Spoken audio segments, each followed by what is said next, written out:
আবু জাহেলের খেজুর বাগান। আবু জাহেল এক ইহুদি ব্যক্তিকে নিয়ে খেজুরগুলো একটি বস্তায় ভর্তি করছিল।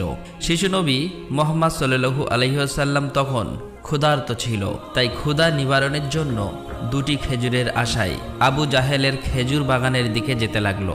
শিশু নবী মুহাম্মদ সাল্লাল্লাহু আলাইহি ওয়াসাল্লাম ধীরে ধীরে সেই খেজুর বাগানে হাজির হলেন এবং আবু জাহেলকে সালাম দিয়ে বিনয়ের সঙ্গে বললেন, চাচা যান, আমার খুব ক্ষুধা পেয়েছে, আমাকে দুটি খেজুর দিতে পারবেন?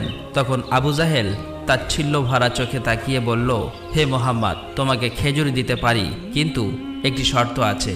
ওই যে ব্যক্তিটি দাঁড়িয়ে আছে তার কাছে বস্তা আছে, ওইগুলো তুমি মাথায় করে নিয়ে আমার বাড়িতে দিয়ে আসো, তাহলে তুমি খেজুর পাবে। তখন শিশু নবী সাথে সাথে ওই ইহুদি ব্যক্তির কাছে চলে গেলেন।